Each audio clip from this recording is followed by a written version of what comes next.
Candid cleaning conversations. Everybody gather round, it's a celebration. That we're still standing. Big up Katrina, she the inspiration. Came up from the bottom, she here with that motivation.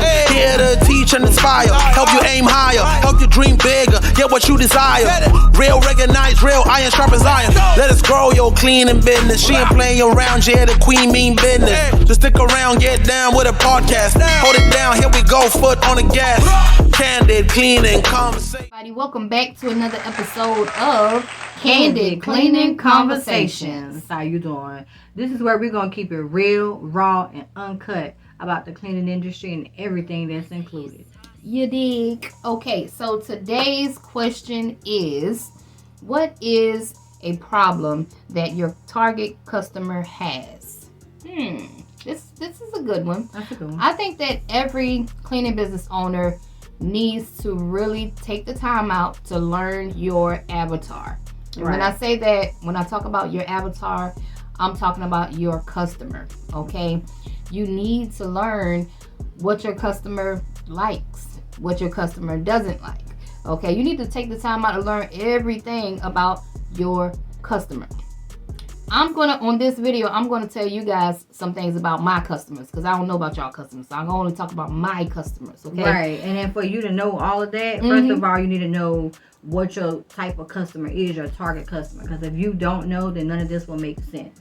It's gonna sound like a lot of blibber blabber. So you have to first find out what your ideal client is. This is a person that you can relate to the most. They can relate to you. You already know their pet peeves. You're very comfortable with cleaning for them. You already know exactly, like you, just like the back of this hand right here, you know them like the back of your hand. Like that is your ideal client. All right, so let's talk about some of the problems that our customers have. Now, if you've been following me, you know that our customer, we target Airbnbs and move outs. That's like the bulk of our work. However, we do like small offices in between. I had a hotel. I was doing like a restaurant every now and then. But the bulk of our work, I'm talking about the bulk of our work, Airbnbs and move outs. That's the bulk. So I'm talking about those particular clients. So right now, let's talk about the move out industry, apartment complexes. All right, let's go with that target. So one of the problems that our customer has for apartment complexes, I would say, is communication. Oh man, they are looking for someone, a cleaning company, that is great with communication. One thing that I know that they hate, and I've talked to several managers before, is miscommunication. Like through email, it can get messy. Units can get missed. So lack of communication. Back when I first started, I noticed that some cleaning companies would clean the unit and just leave. So they didn't like that because they would communicate it with me. I'm always asking questions because I want to know what their pain points are. Right. And a lot of times they would say, well, they just cleaned and left. I didn't even know she was here. Right. The unit was open and she came, cleaned and left and sent us an invoice. We don't do business like that. Right. Okay, we do not do business like that. So for us, our cleaners, they are to go to the office and get a key. So they'll go to the office, they'll get a key, they'll go clean their unit. After they clean the unit, then they're supposed to go to the office and ask someone at the office to give them an inspection, sign off on a checklist, and then they leave. Okay, and then after that, I would say bi-weekly, we're following up with our accounts and making sure that everybody is pleased with our services. Okay, not only that, but we hired a VA to keep up with the communication between our contractors and our clients. They keep up with any of the complaints. So we over, what's the word? I would say that we over communicate. And sometimes, I'd rather over communicate than don't communicate at all. Two apps that you can use for communication. One is one that I love so much. It's called Slack. And another one is called Swip. Okay, so those are two communication apps that we use. Right. The one that I use the most is Slack. That's where everyone is at. But I also use SWEP because one of my clients, they use SWEP and that's what they want us to use. So we communicate on SWEP as well. Both are just outstanding apps. I love both of them, okay? But you need to get an app to communicate with your clients, your workers, just a big communication app. It's I can't stress it enough, it's well needed in a cleaning company. Okay. The next problem. So sorry to interrupt you, but I gotta tell you about the Clean Biz Network Conference 2023. It is here June 29th, June 30th. I want to see you in the building. Click the link in bio. Don't be waiting until the last minute, girl. Click the link in bio and get your tickets today. I'll see you guys there. Consistency. And that's consistency in your quality of service, making sure you are clean and consistency. Now, another way that we're able to actually utilize Slack, not only for communication, this is a bonus, but with Slack, we're able to have our workers post pictures, before and after pictures.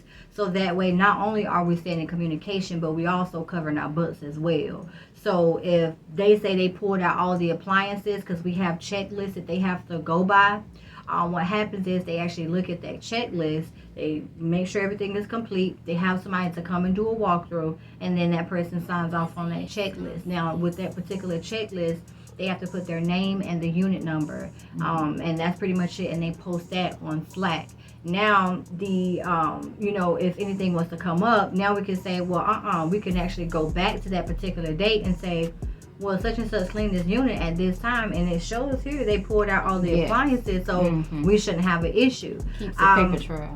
Look presentable. You don't want to have somebody to come to your establishment and they're doing a move in, move out clean with their bonnet on, their flip flops, and they just popping their gum, they doing all types of stuff. You want everybody to show up in a consistent manner. You know what I mean?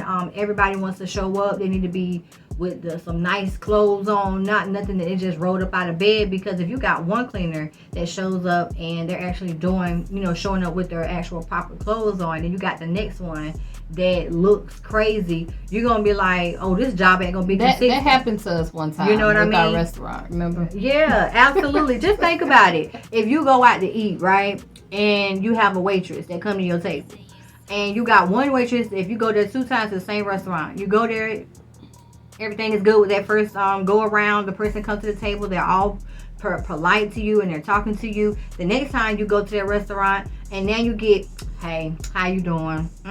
What can I get? And that's gonna ruin your whole experience, because you're gonna be like, the first time I came it was good, but the next time it was just not for me. That's why we go to Chick-fil-A, because it's consistent. The experience is consistent. I already know. So if I get somebody that's ghetto fabulous, I'm gonna be like, wait a minute, So you gotta stay consistent with your quality, with everything, with how you do anything is how you do everything, and how you start it off. That's how you need to go for as long as you got the contract. Because one thing that I do see is we get comfortable. As business owners, we get comfortable. Okay, with the account, you get a little laid back. Okay, so the quality may start to decrease. You're not following up like you used to. You were excited when you first got the contract, right? But when the thrill is gone, I was just getting ready to say that. I knew you was gonna say that. When the thrill is gone, the will is gone. Yeah. Okay, so yeah, you got to stay consistent. Let's move on. Another problem that my target customers have is scheduling. Okay, so when they send in, they have, I'm talking about move out cleans. And this is for anybody really. When it's time to schedule their unit out, they want to get that thing scheduled in, and sometimes they might want it scheduled the next day. So I'm making my best to try to try to please them. The best way we can. If we can slide them in that same day, I'm gonna try to slide you in that same day. That's excellent service right there. You know what I mean? If they pop up, just charge them a same day fee. Right. Okay, but we want to solve your problem. Your problem is, especially for Airbnbs, is you need your unit to be clean. Someone just booked it tonight, and you need it clean before 4 o'clock. Can you help me? Yeah, I'm gonna try to my best. Yes, I'm gonna definitely try to help you. Even if I gotta send one of the teenagers out there to do it, I need to try to help this client, because you know what's gonna happen? They're gonna go somewhere else, and somebody else is gonna get that money. Okay, of your client. Right. Okay, now they're building a relationship with somebody else. I don't want that. Okay, so we try our best to fulfill whatever they need in their bookings, you know, with the schedule. I know that they don't like when units get missed. Oh. They can't stand it. Nobody likes a missed unit. It's like that unit was supposed to be clean Monday. I got somebody checking in on Wednesday. Why wasn't it clean Monday? So they don't like when stuff gets missed. Okay, and that all falls back with the communication thing. Right. So over here, we like to over communicate. It's my VA talking to them, then Tamika talking to them, and then I'm talking to them on the email. Okay, so we over communicate over here. Make sure everything is everything. Okay. So Right. Yeah, but they don't like for those units to get missed. So that is one problem that I know that they have that we solve. I know that's right. Okay. Another one is, I don't know if you guys have ever heard the term money loves speed, because they surely do. Definitely convenience and fast. Like, you could go to Chick-fil-A, you might see the line is very long, but you know once you get in that line, you're not gonna be in there that long. And people love the fact that they're able to go and get something real quick and still have a great tasting food. So when our clients, you know, first though, because we're talking about move in, move outs, they love the fact that you don't take all day. Like, granted that some units may take longer than usual, just depending on the quality of that particular move in, move out. It might be an eviction clean, and that might take you a little longer. But typically, Hire some more people. Yeah. Put in there. Yeah. Like, I read an email where a young lady said that she took 10 hours to clean something. One girl said she took a day and another day.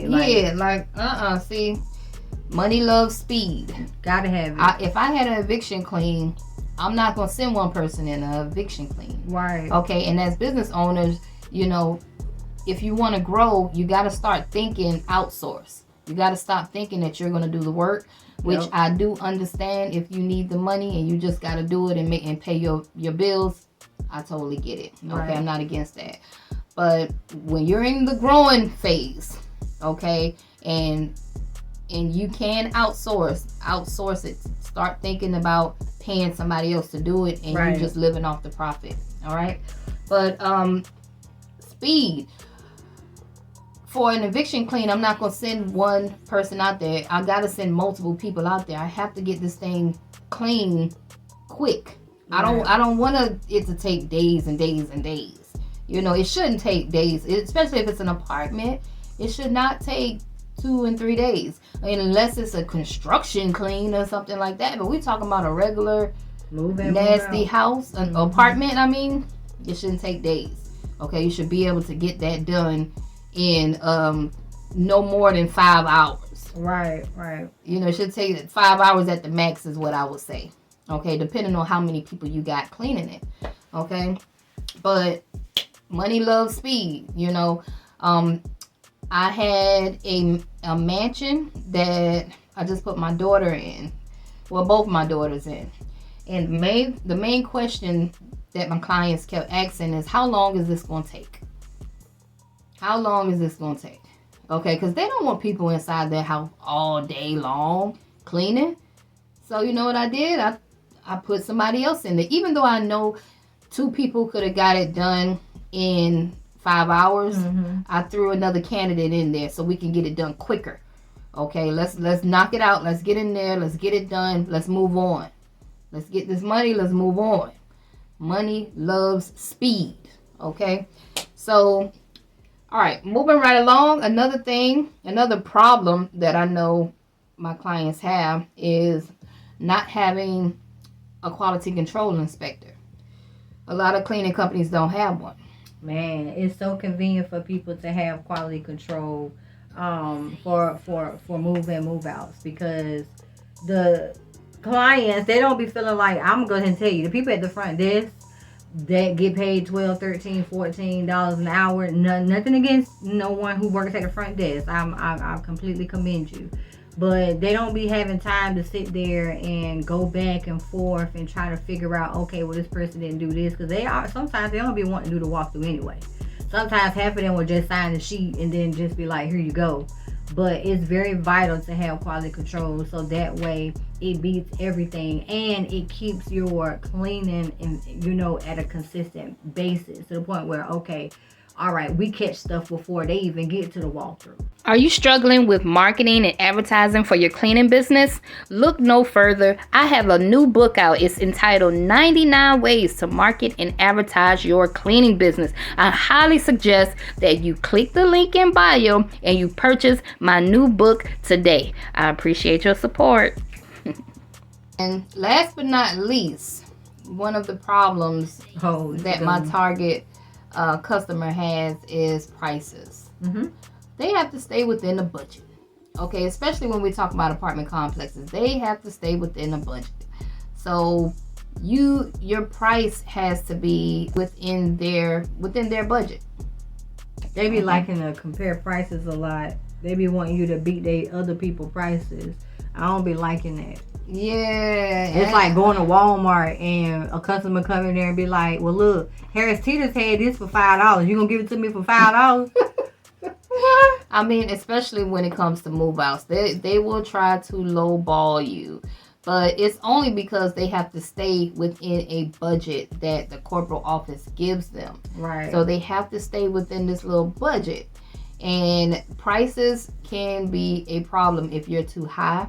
I've lost contracts because I bid too high, and I'm to the point where I found the sweet spot in my area to play around with. Mm-hmm. But I always start high, and then if they don't say anything or respond to the email or don't answer my phone calls, then I'll just walk in there and have a conversation with them. Hey, is it the pricing? Because we can work something out. Okay. And try to stay within their range. But it has to make sense for you as well.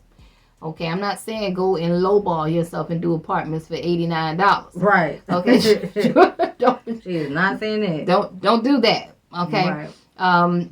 But what you do need to do is make sure your prices make sense. Okay, because you still have to pay your staff. You still have to pay your insurance. You still have to run your business. What about running ads and marketing and the money that you need to operate your business? Okay, so prices. The same thing with Airbnb's prices, because with Airbnb's they have to charge that to the guests. Yeah, they charge it to the guests, so it has to make sense for the Airbnb host as well. You can't go in there, you can't bid too high, or else they're not going to go with you because it's not going to make sense to them. Right. Okay, because they only can charge a certain amount or whatever rules they got. I hear that they got like some strict rules for Airbnb hosts. Okay, so they have to stay within a budget. Right. So pricing is a huge problem for our target customers. Okay, so we try to be negotiable with everybody. Well, I try to, but you can't lowball me too much, because if it don't make sense, then I'll just politely tell you, hey, we're not a good fit for you, and I'll walk away. But that's really it. That's our video on what is a problem that your target customers have. Okay, and I just went over all of the problems that our target customers have, mainly the move outs and the Airbnbs. They both kind of sort of have the same problems. With Airbnbs, it's still the same thing. You got to stay consistent. You got to stay with the communication. The scheduling is a big must with Airbnbs. Okay, it's all the same problems. I want you guys tonight to write down your okay, so I'm sorry again. This is the last time I'm going to bug you, all right? I got to tell you guys about our new community, okay? Tenacity Academy has a community that I want you guys to join, okay? You can win prizes. We give away money. We give away leads. And you can network with like-minded entrepreneurs. Click the link in bio. Okay, bye. Problems that your customers have. Once you get smart enough to learn your customers and know the problems that they have, then you will get better with sales and how to sell to them and how to pitch to them. Because you can hit them where their pain points are. Because you already know all the pain points. A lot of you guys don't know the pain points. You're not taking the time out to study your clients. It'll help you out on your walkthrough too. So y'all, because I know a lot of people be asking, what questions do you ask on a walkthrough? Shoot, you can just go ahead and sell yourself because you already know the pet peeve. As soon as you hear a person talking, you will know off the bat because you've been doing your study and your research. You're going to be like, oh yeah, I know what's up. So you know exactly what to say to sell that deal. Think about it. It works. All right, you guys. We are closing out. Until the next podcast, we're out of here. Bye-bye.